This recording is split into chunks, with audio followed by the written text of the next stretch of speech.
We would like to introduce Sevadham Ashram to you. In the last 24 years, Sevadham has been working for people suffering from diseases like cancer, TB, HIV, leprosy, etc.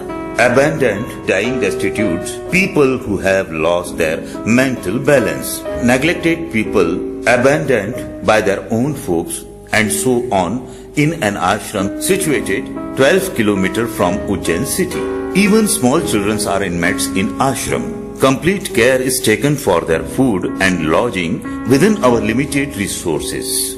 Presently, there are 350 inmates. It is to be noted that the inmates are from all over India, irrespective of caste, creed and religion.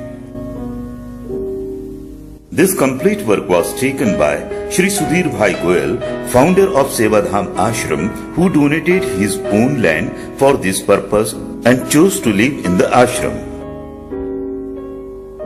He personally has taken care of each and every inmate. His dream is to give the best of the facilities to his members of the ashram. In pursuit of his dreams, he came up with the idea of Avedna Kendra hospice, which is being put up in the ashram itself. It is a building consisting of 3 floors covering about 36,000 square feet. A lot of work has been done and is nearing completion with help of charitable trust and other philanthropist people. We appeal to everyone to come forward and help us in the completion of this project at the earliest. We would also like all of you to come and visit the ashram and see for yourself the work being done.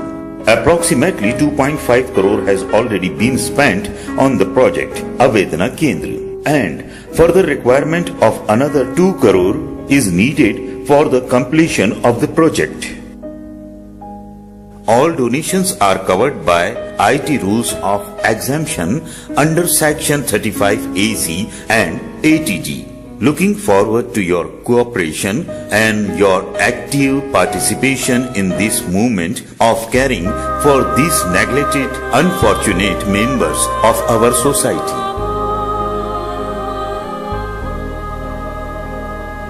It will also allow us to help those who need our help, but we are unable to take them in because of our limited resources.